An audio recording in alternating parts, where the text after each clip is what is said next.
Welcome, everyone. Both the people here at SUNY Brockport downtown and the REOC building on Chestnut Street, and also the people who are viewing us through our live stream. I'd like to welcome you to the fourth reading of the spring semester's Brockport Writers Forum series, the Art of Fact reading. And we're happy for this reading to welcome today Sarah Ruden. Sarah is today's leading English translator of ancient Western literature into English, right? She has translations of Vergil's Aeneid, the New Testament Gospels, Aeschylus's trilogy, the Oresteia, tragic trilogy, the Oresteia, Aristophanes' comedy, Lysistrata, Augustine's Confessions, among many other works, literally too many to list. She's also an important literary critic and historian, with which she's supported by a PhD in classical philology from Harvard. She's written a book on the Apostle Paul in its historical context, a literary biography of Vergil, a book on biblical literature and the translation of the Bible, and most recently, a book on the poetry of Sylvia Plath, although she has several forthcoming books within the next year or two. And I haven't yet mentioned that she's published her own collection of poetry, which won the leading literary prize in South Africa when she was living there. Nor have I touched on her career as an educator and a journalist, including her extended period of work in the New South Africa. But Sarah has a long career as a writer, as a critic, and as an educator, and we're blessed to have her with us today. So let's welcome her for the reading.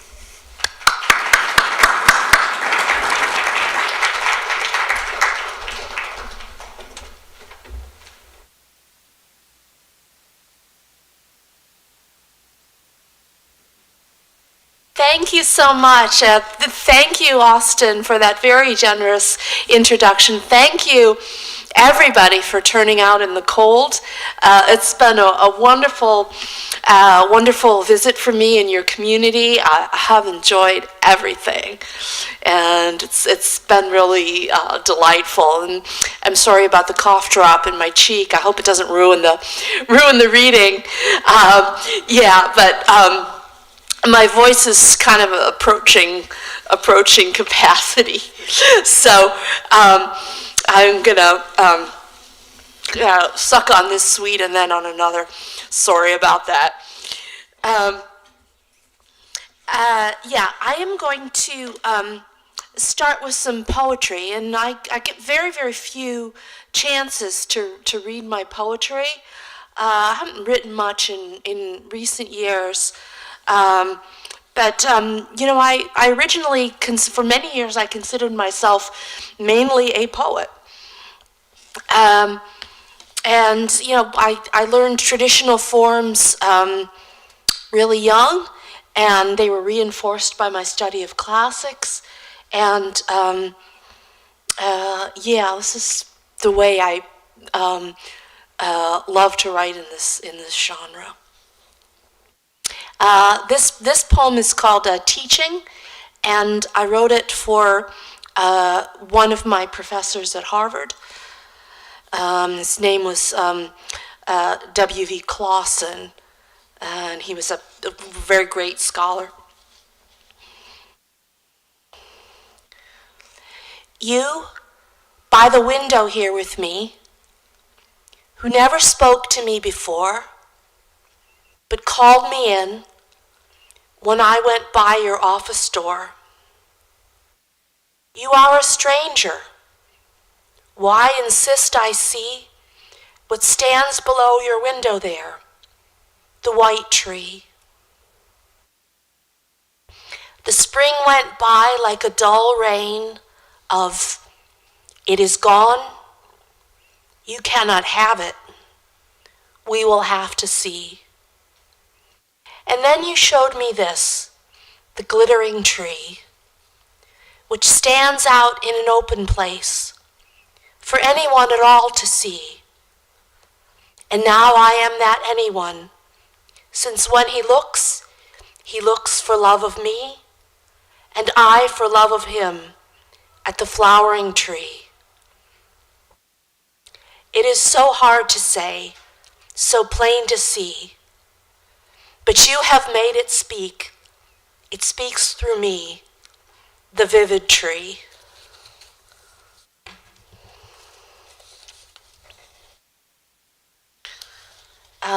This one is, poem is called To My Dear Parents. I think it's more or less self-explanatory to anyone of our generations, of recent generations. In a new house, I live alone. My mother and father both are gone. They are canceled by electric words and classed as something I once heard. From a woods now buried, from a sky now full. Where are my parents and their hard will? How huge and fiery these years have grown to make them nothing. All I have known since then is God's, this conflagration, the horror of his dispensation. Command or comfort I have not heard, but see, burned in my tongue, these must be his electric words.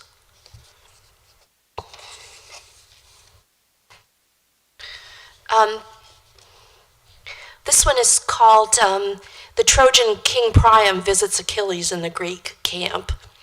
And some of us in grad school kind of put our heads together, and we decided that the 24th book, the last book of the Iliad, was the most important document in Western literature. But you have to take this whence it comes. I'm a Quaker. I care a lot. I'm a religious pacifist. I care a lot about the question of violence and the question of the perpetuation of violence. Now, in Iliad 24, the Greek champion Achilles, who's helping besiege Troy, has killed the champion of Troy, who is Hector, and dragged his body around by the chariot, and tied it to his chariot, dragged it all around, desecrated it, left it to rot, which means, in according to Greek religion, that the soul cannot rest because the body's not buried. Hector's father, the king of Troy, understands that since his son, the champion of Troy, is dead, Troy is going to fall. People are going to be slaughtered and the women are going to be enslaved. And all he wants is to retrieve this body and bury it. And he thinks that this is maybe the last thing he's going to achieve in his life. So he goes into the Greek camp, not really caring what will happen to him, to beg his enemy for the body of his son.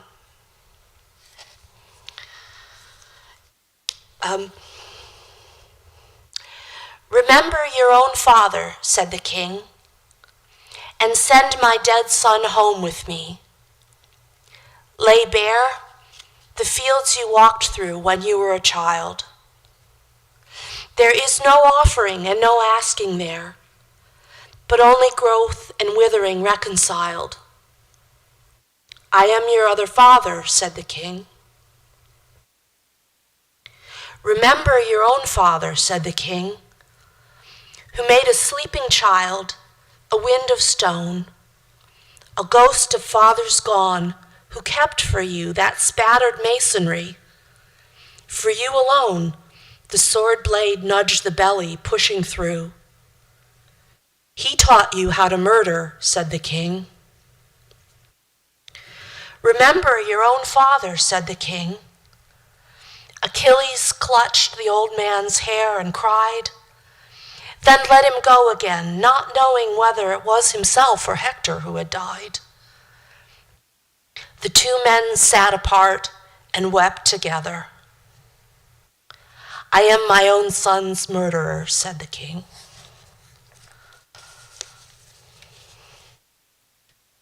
Okay, just one more poem, and then I'm gonna get to the. Oh, am I? No, you're good. You're good. Okay, okay. Is this all right? You can hear me. Okay, and I don't sound weird. Not too weird. Okay. I'm always gonna sound a bit weird. Okay. This is called "For the War Dead." It was written during the second Iraq War. Rapidly, darkly, all around, the groves and fields are falling down. We see it from the yard today. The land that's endless ebbs away. We did not dream this could be done. Relentlessly, we loved our son. Take him along. We look to you. What can be finished that you do?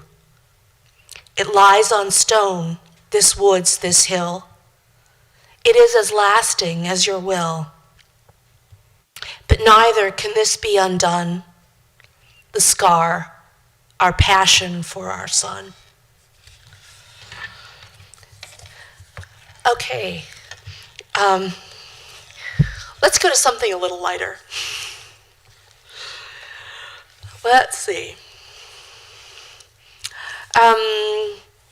Yeah, I'm going to show you the cover of this one because I love the cover. The donkey just braying for all he's worth. And this is a novel called The Golden Ass. Or the Metamorphoses, singular, isn't that? Just making sure. Is that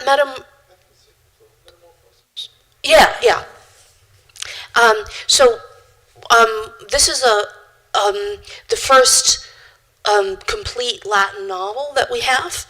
It dates from the middle of the second century A.D., and it's about a young man who experiments with magic and makes a terrible mistake and is turned into a donkey.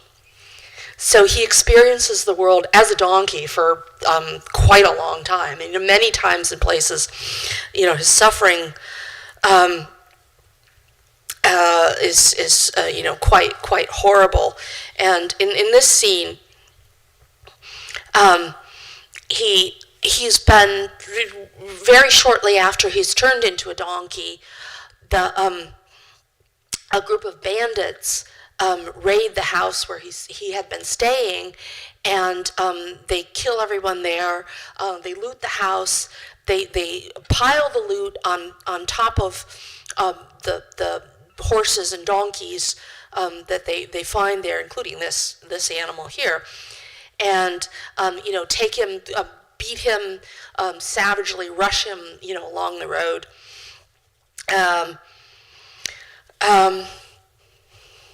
So he sees, he decides that, this is just too much. He wants to commit suicide. So he sees a tree that is It's growing flowers that he knows are poisonous. So, I was now tangled in such heinous skeins of fate that I burned to spurn any continued existence by partaking of that roseate poison. But as I hesitatingly approached to pluck the flowers, a young man with a sizable rod ran up in fury and laid hold of me and belabored me up and down until my life was in peril. This was apparently the keeper of that petty garden whose vegetables I had utterly devastated. So, he's during this trip that he's making, with the bandits, they haven't bothered to feed him, so he's starving. So he ate all the vegetables that he found in this little market garden. Okay, I had utterly devastated these vegetables, and his losses had come to his attention. If I hadn't, at the last moment, shrewdly come to my own rescue, I would have been in for it. Hoisting my rump aloft and hurling out my hind feet in unceasing kicks, I gave him a serious pounding and liberated myself by flight, leaving him lying on the flank of the hill that rose from that spot. But at this juncture, a woman on the higher ground, who must have been his wife, spotted him prostrate and practically breathing his last, and instantly leapt into action, beating her breast and howling. It was plainly her purpose that pity for herself should effect my immediate destruction. Now the whole village, roused and called to arms by her wailing, lost no time in summoning the dogs from all around and exhorting them to an incensed, overexcited attack that would tear me to pieces.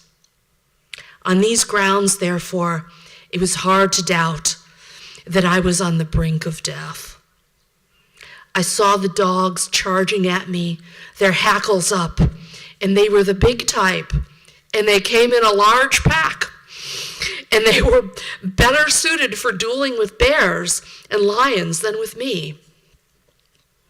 This situation suggested the plan that I in fact adopted, to desist from flight. I turned around and at a hasty pace sought refuge back at the cottage where we'd stopped off. But the villagers, holding back the dogs with some difficulty, seized me by the bridle, tied me with a stout rope to a ring on the wall, and once again thrashed me.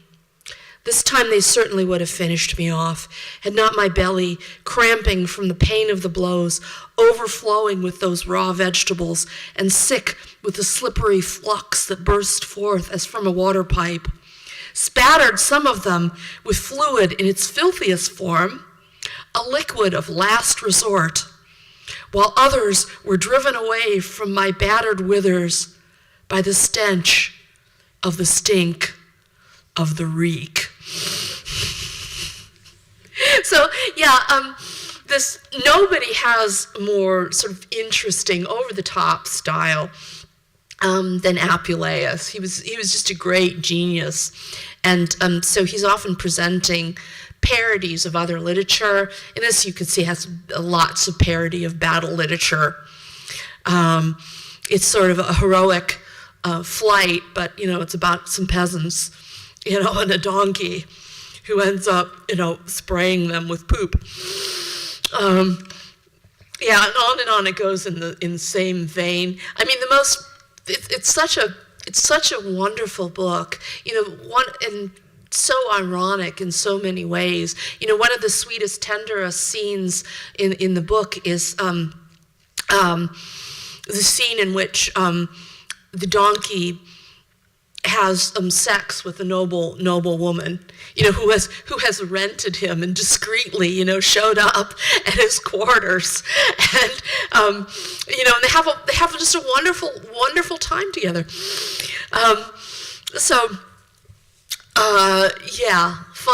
Fun book. Okay, let's see about some Aeneid here.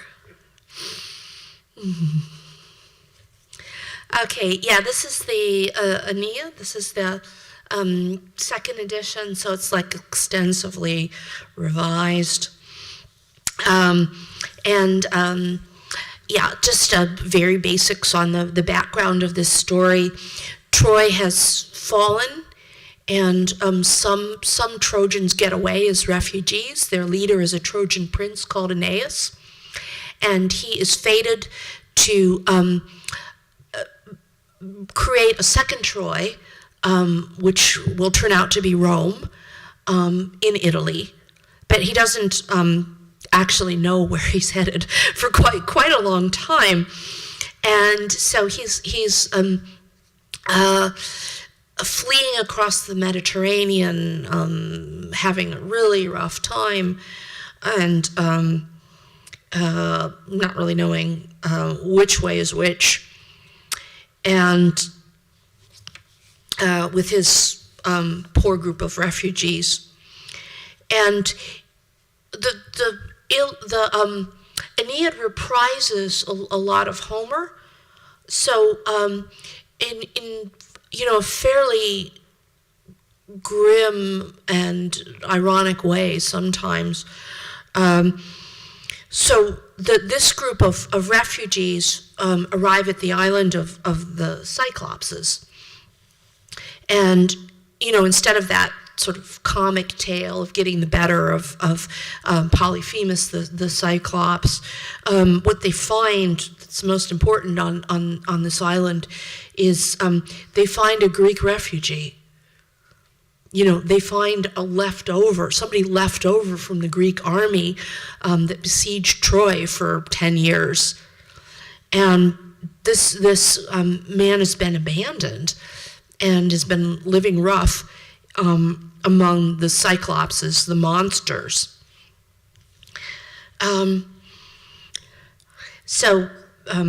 This is how they meet him. Aurora, that's the dawn, drove the shadows from the damp sky, when a strange form burst on us from the forest. A pitiful, starved heap of dirt and rags. A suppliant, his hands out, he approached. We stared. His long beard straggled. He was filthy. Thorns pinned his clothes. But he was Greek, we saw. A past invader in his country's armor.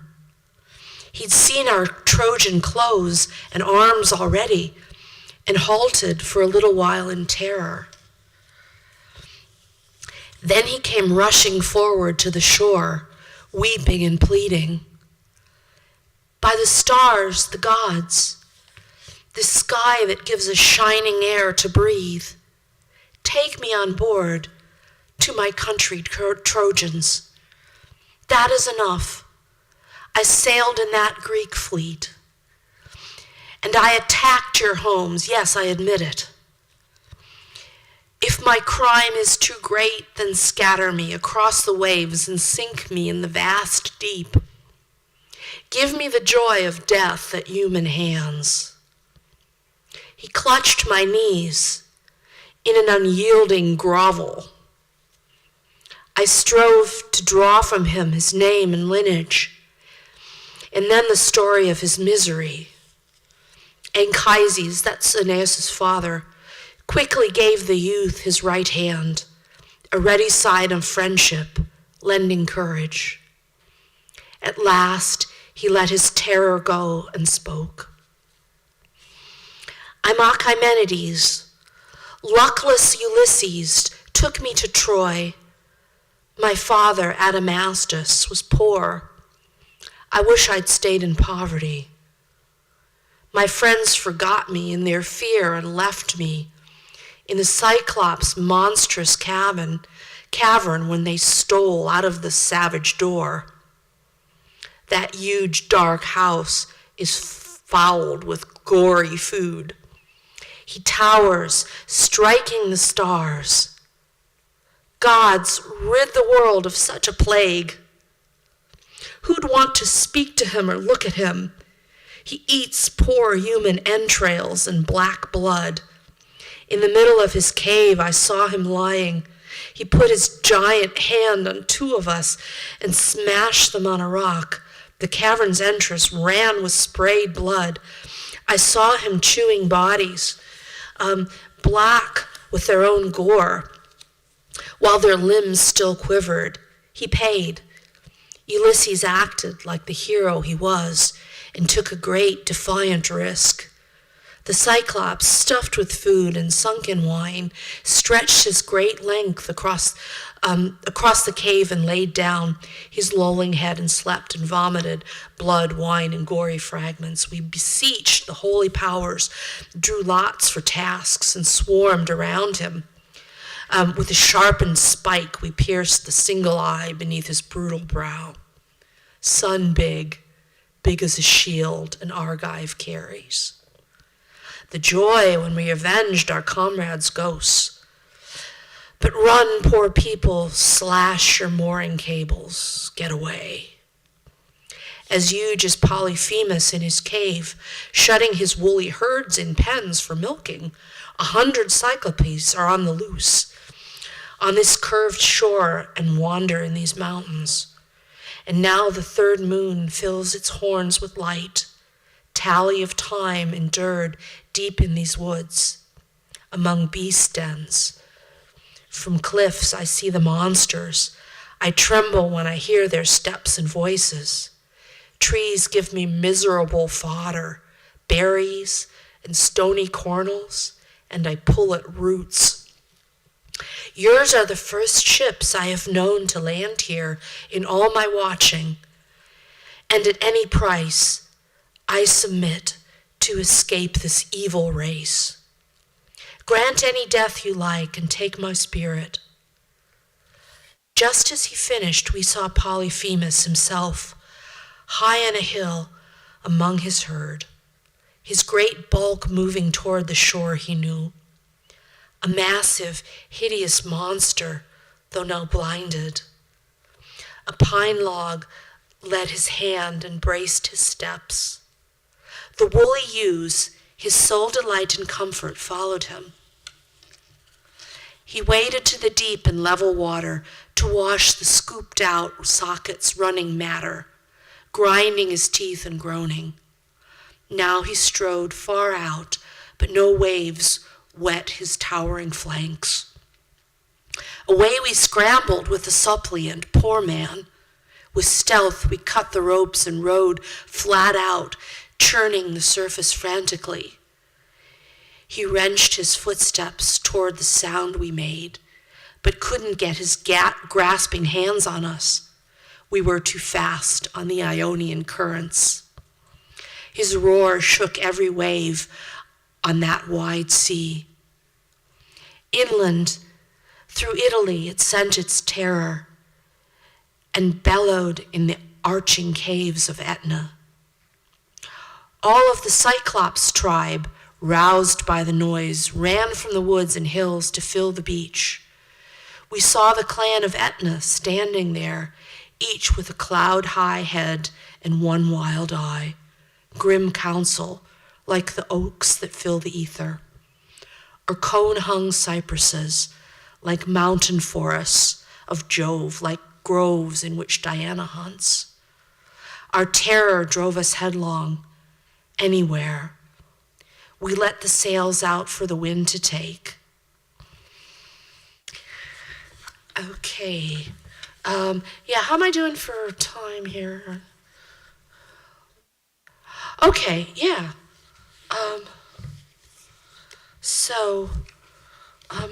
Let's hear a bit. I'm gonna, I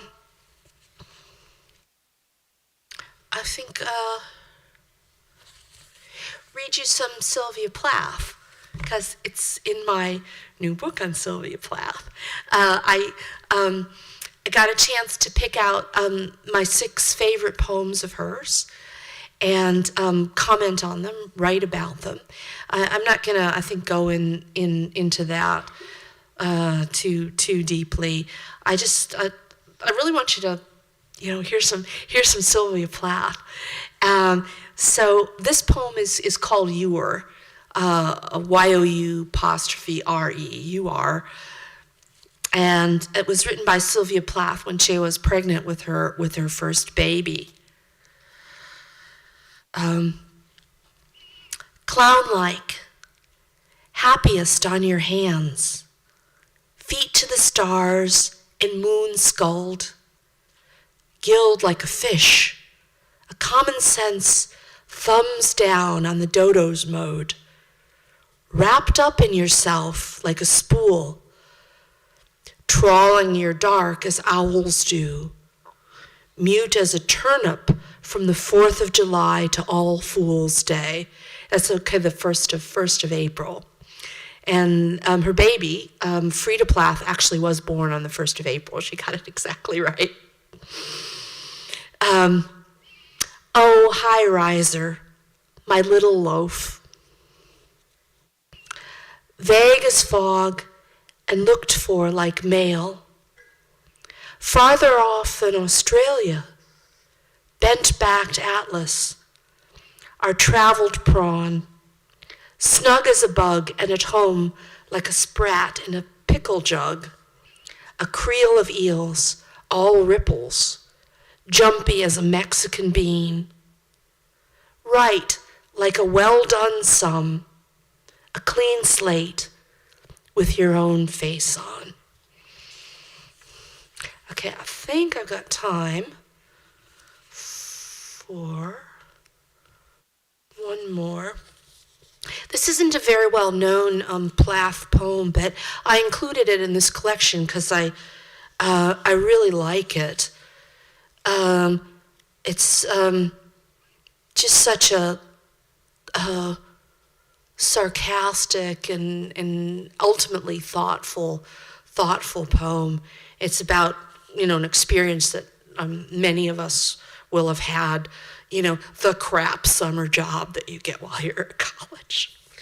Sylvia Plath answered an ad, got a job, which was supposed to be just caring for 3 small children, but she ended up as skivvy, working 14 hours a day, doing all kinds of housework and secretarial work too, when she expected, optimistically, to be just spending the summer on the beach with well-behaved kids.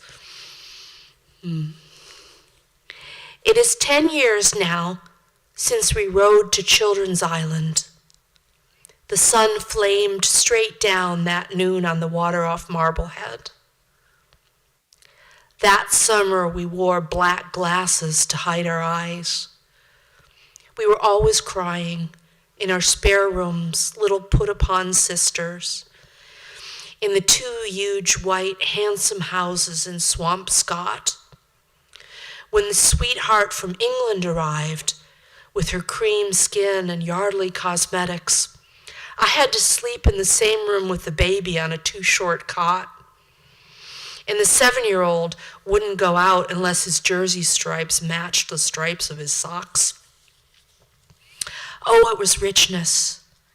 11 rooms and a yacht with a polished mahogany stair to let into the water, and a cabin boy who could decorate cakes in 6-colored frosting. But I didn't know how to cook, and the babies depressed me. Nights I wrote in my diary spitefully, my fingers red, with triangular scorch marks from ironing tiny ruchings and puff sleeves. When the sporty wife and her doctor husband went on one of their cruises, they left me a borrowed maid called Ellen for protection, and a small Dalmatian. In your house, the main house, you were better off. You had a rose garden and a guest cottage and a model apothecary shop. and a cook and a maid, and knew about the key to the bourbon. I remember you playing Yada in a pink piqué dress on the game room piano when the big people were out and the maids smoked and shot pool under a green-shaded lamp. The cook had one walleye and couldn't sleep. She was so nervous. On trial from Ireland, she burned batch after batch of cookies till she was fired. Oh, what has come over us, my sister? On that day off, the two of us cried so hard to get. We lifted a sugared ham and a pineapple from the grown-ups' icebox and rented an old green boat. I rowed, you read aloud, cross-legged on the stern seat from the generation of vipers. So we bobbed out to the island. It was deserted, a gallery of creaking porches and still interiors, stopped and awful as a photograph of someone laughing, but 10 years dead. The bold doves dove as if they owned it all. We picked up sticks of driftwood and beat them off, then stepped down the steep beach shelf and into the water. We kicked and talked. The thick salt kept us up. I see us floating there yet, inseparable, two cork dolls. What keyhole have we slipped through? What door has shut? The shadows of the grasses inched round like hands of a clock. And from our opposite shores, opposite continents, we wave and call. Everything has happened. Okay, thank you so much. Thank you.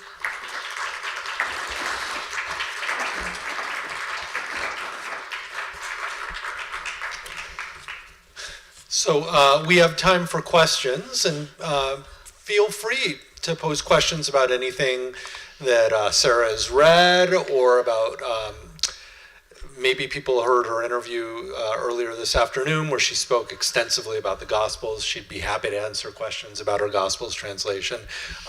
Really anything. Just raise your hand and I'll give you the microphone, and we'll have some back and forth with the audience.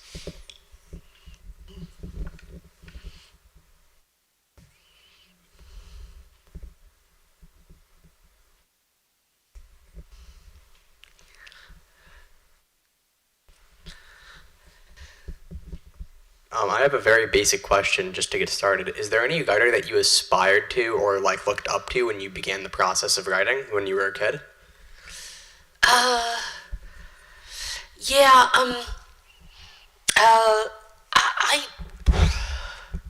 I don't remember when I started writing, because as I was telling the class, I think right now, as a toddler, before I could read, let alone write, I was bouncing off the walls, making up songs, making up rhymes, and so nursery rhymes, I guess, would have been my inspiration.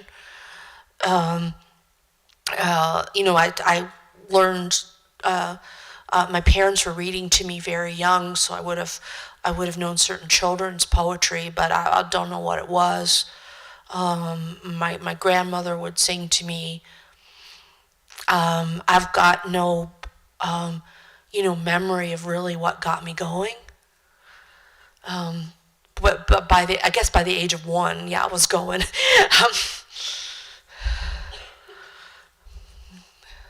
Questions?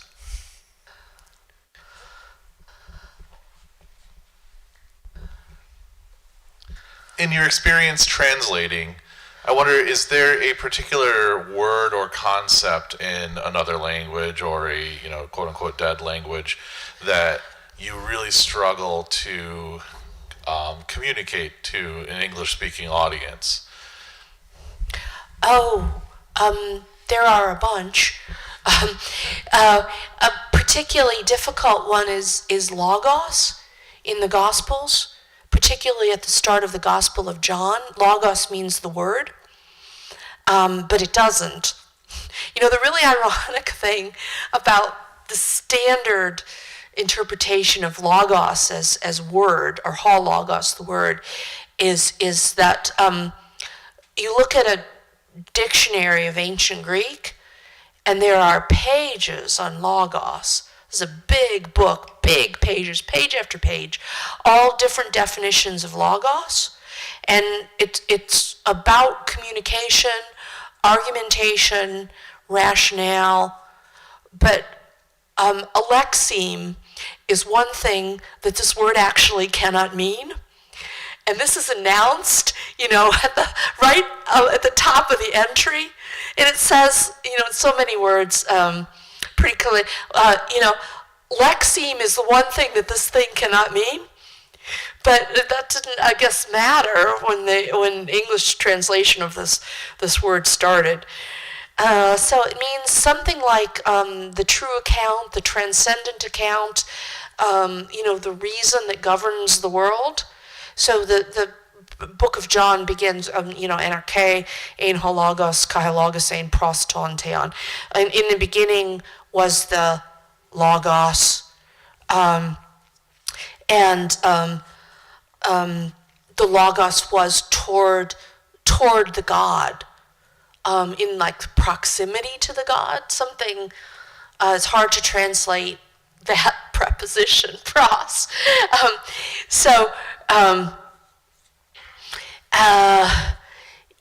This is some kind of, it's maybe the idea, the pure idea. And I've translated it different ways at different times. And people have objected to that, so I just got an email last week saying, what's this about? You translate it this way here, and that way there. And, I had to say, well, I'm sorry, it doesn't have a fixed meaning. I just kind of changed my mind. So, that's one thing. And, you get into a lot of trouble, or people will do a lot of grumbling and questioning when you translate it in an unfamiliar way, something they really love. Like logos in the opening to the book of John, or the Lord's Prayer. And I translated the Lord's Prayer in the Gospels differently in a bunch of ways than it's done traditionally. Since you didn't read from your Gospels, would you mind reading maybe the beginning of the Gospel of John to sort of exemplify that? Maybe the first, totally. The prologue? Yeah.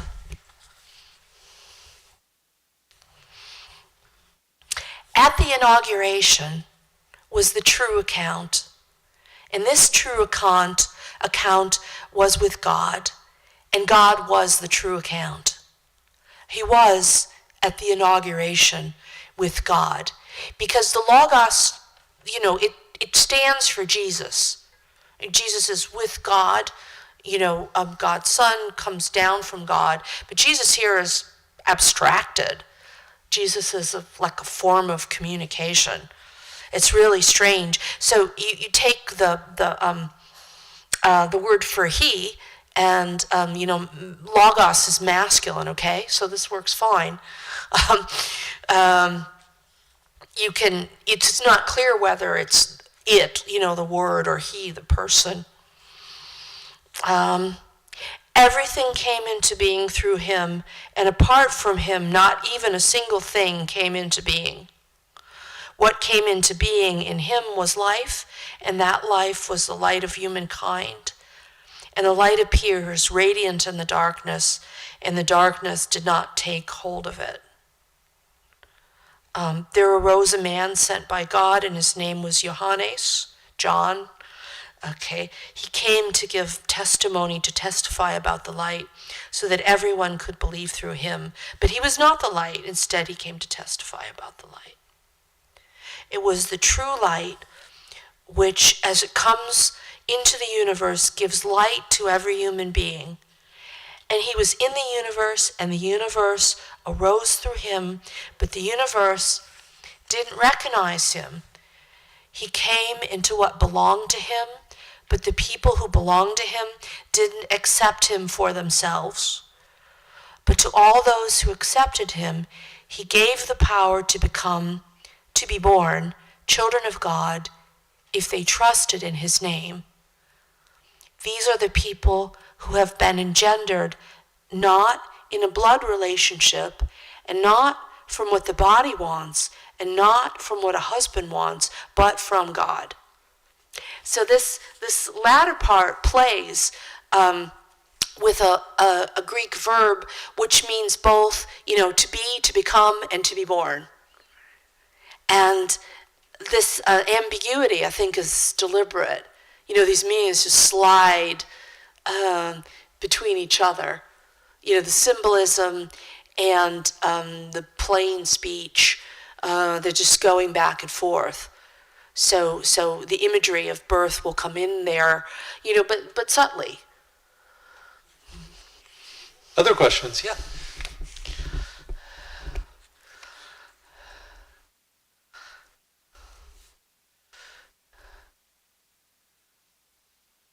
When you were translating the Gospel of Mark, I was just kind of wondering why you chose to keep the names the way you did, because I thought the rest of the language in your translation was pretty contemporary, but the names were, I'm not sure the word, I guess, more in antiquity.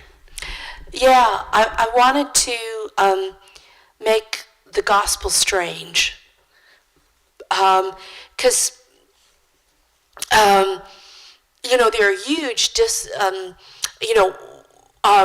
what common English name comes from a Jacobus, the Greek name Jacobus, for example. Can anybody say? No, the name it's a name in the Gospels, and it's got an English translation, or very ordinary name, Jacobus. James. Yeah. Okay. So we have familiarized the Gospels for ourselves by using modern English for names of cities, names of persons, and I'm just trying to make the point that the Gospels are not ours. They are, or certainly not in every sense ours, because they're about a very strange culture. It was unique in the ancient world, so it's not just separated from us by time and place. It was strange, to the Greeks and Romans, to the dominant cultures of the time. And then you have the Gospels or the material of the Gospels happened in Aramaic. So the Gospels themselves are a translation. This is in Koine Greek. It's like a lingua franca Greek. So you're kind of working from there because you don't have the Aramaic. But you see the reality, whatever reality is behind this text, you kind of see it through a keyhole. You see it through this, little chink in a big heavy wall. And that was the point that I wanted to suggest in using original proper names of things. Or not original, but the names in the original text, which dates, quite a few years. The earliest one, Mark, dates quite a few years after the events of the Gospels.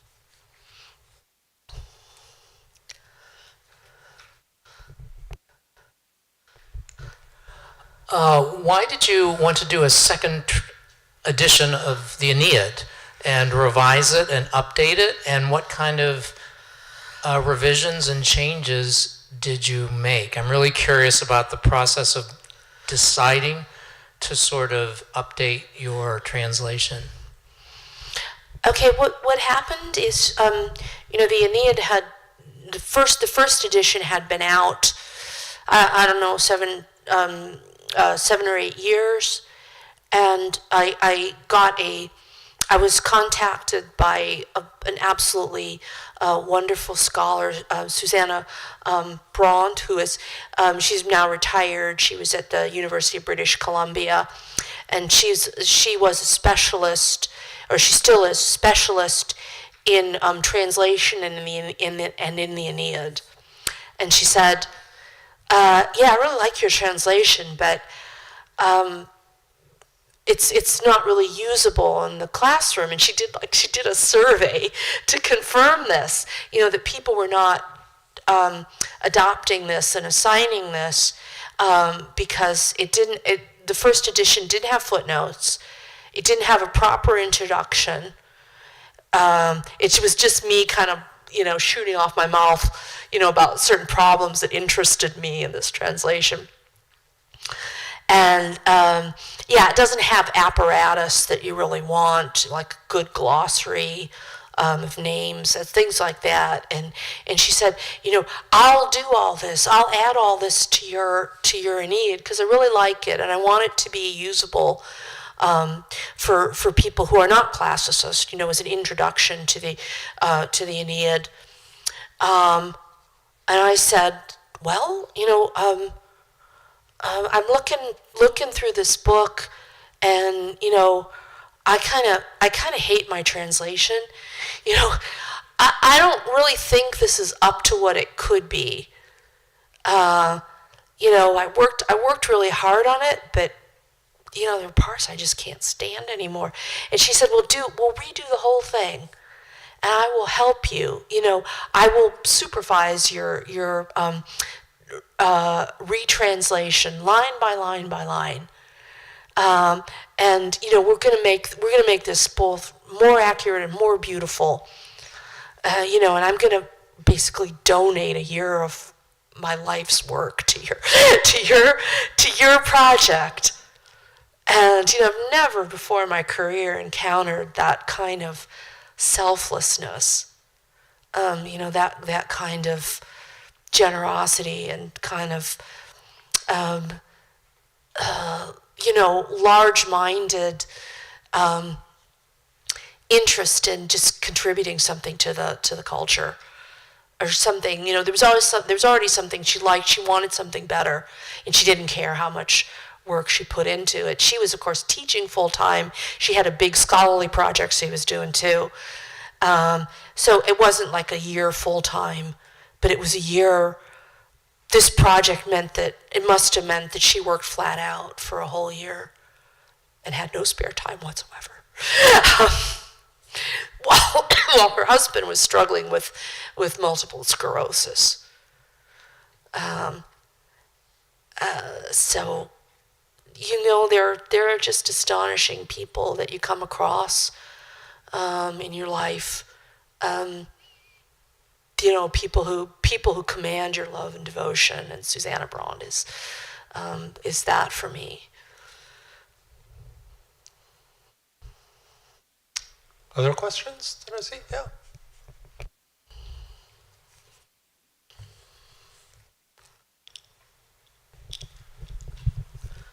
Not a classicist, but I'm sure there's always controversy when you pick up something and say, I'm going to translate that. As a Catholic, I wonder what's the controversy that you encountered when you decided to pick up the Gospels and translate them, and in terms of as you're writing, like they're not going to be happy with this. Did you have any moments like that? Well, there were some prominent evangelicals who panned me in reviews, but I didn't get the blowback that I expected.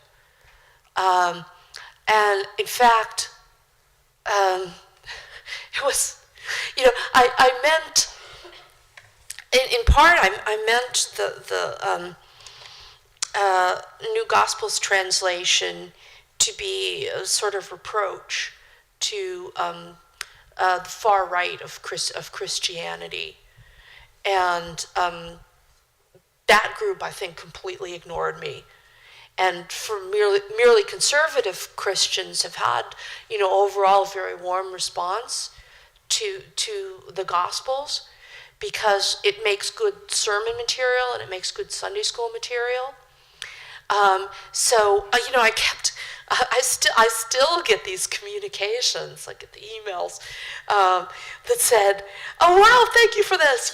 We did a whole term on it in our adult education class on Wednesday nights, and so we were comparing it to standard translations, and it was really, really interesting. Thank you so much, and it deepened our faith." So it was kind of not what I expected, and it's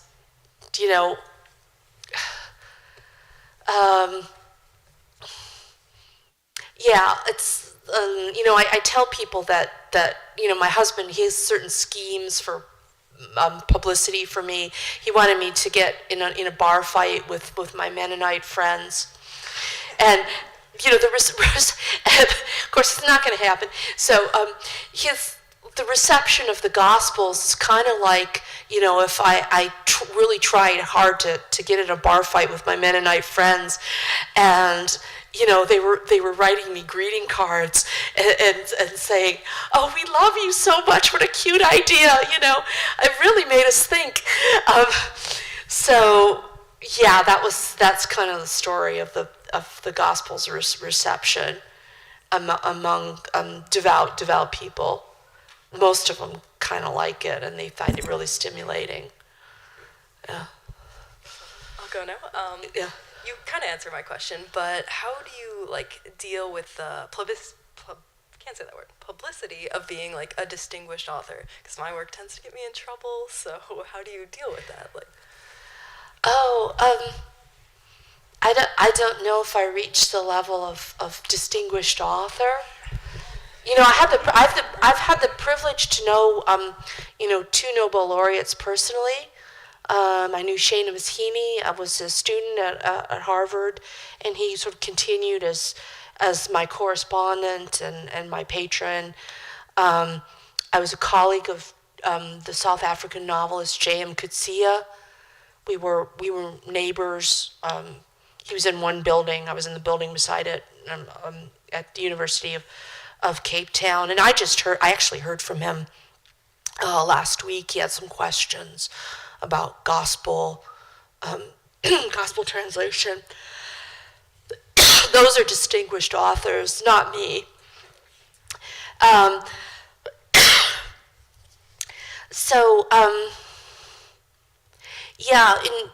terms of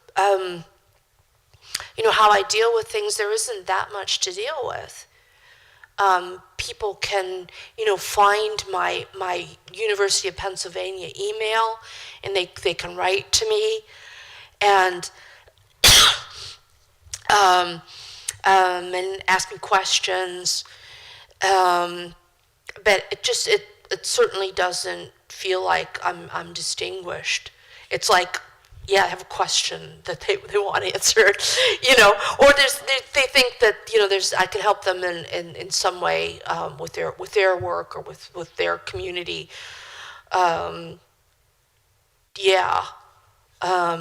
It just feel it feels mostly like it felt when I was a cleaning lady. I can do something for you. Yeah, come and do it. It's not a big deal. It's just work. That's my idea about it. It doesn't feel like anything special. It's really nice to hear, we love this. We read it in class, and we really enjoyed it. But, 1 minute you're listening to that, and the next you're facing just 6 or 7 hours worth of work. And the work's important. The work is just the thing that's gonna just be around, every last day. I think we have time for maybe one more question. Does anyone have a final question? Yeah.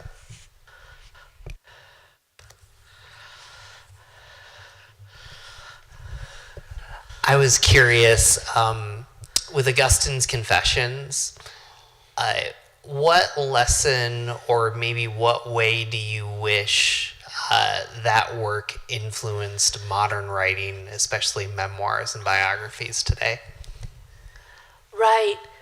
It had, over the centuries, fabulous amount of influence. I don't think there's a lot of awareness now, 20th century awareness of how incredibly important this book was. It was, for example, a book that Alexander the Great, sorry, getting tired here. Alfred the Great, okay, the great king who sort of founded the English nation. It was a book that was very influential for him, for example. So it's just lending, it's propagating Augustine's ideas all over Europe. And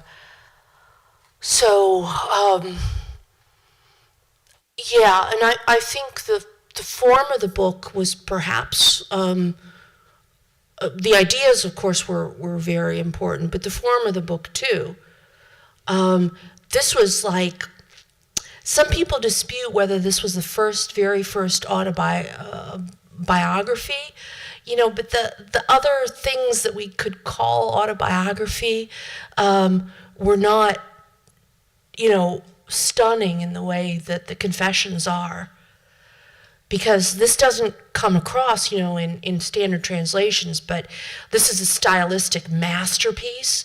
It's full of puns, it's full of wordplay, it's full of humor. He shows his relationship, the book's about his relationship with God over his lifetime. And, it shows that he didn't mind showing his relationship with God as ironic, pathetic, hilarious, in certain connections. He had fun with this on a rhetorical level, incredible fun. And also, he was incredibly frank in a way that I don't know. I don't know anybody who was this frank about his personal life. For example, he's got a passage in a late book of the Confessions. Okay, so this is about him in middle age, and it's all about having wet dreams.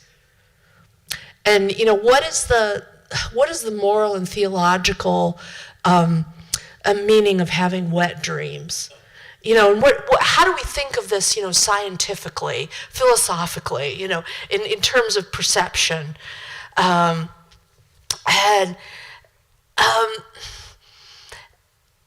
So he can look at himself, in sort of offhand way, in a sort of curious way. And he doesn't express in this passage really any heavy feeling of guilt. He's just kind of examining himself, the workings of his mind. And through his mind, the working of minds generally, it's just an astonishing,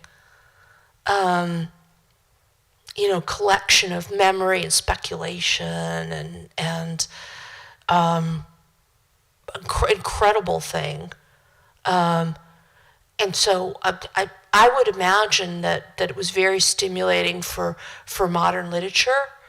I would imagine that it spun off all kinds of things, and then other people thought, oh yeah, I can write about myself intimately, very frankly. I can write speculatively, just like all over the place, and just have incredible fun, with the idea of time, for example.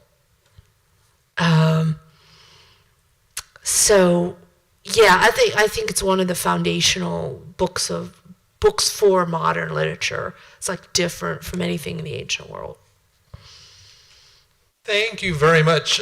Sarah has spoken to so many of us over the past 24 hours in so many different contexts, and can tell her voice is going, even though your mind still actually seems very sharp. Sarah, Well, I I'm have to say. starting to make some major goofs. So, Alexander the Great. I mean, yeah.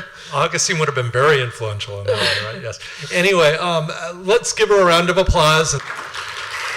Thank you so much. What a great audience. You know, and what a warm welcome I've had. I mean, your hospitality's been wonderful. And, you know, the organization that went into this, you know, the choreography of today, fabulous. Without a hitch. Thank you so much. Well, thank you. And it's not quite over. Sarah will be on that side of the room, and you can have your book signed, and she'll greet you in a whisper. And there's also there's a Liftbridge bookstore in Brockport on Main Street. Has been generous enough to visit us, and they're selling books by Sarah Ruden, by other Writers Forum authors, and related books that you might be interested in. So take a look at the table, and you can buy a book of Sarah's if you'd like, and have her sign it if you don't have one. And she'll be over at the table signing it. And thank you very much. Bye. Thank you. I'll see you over there.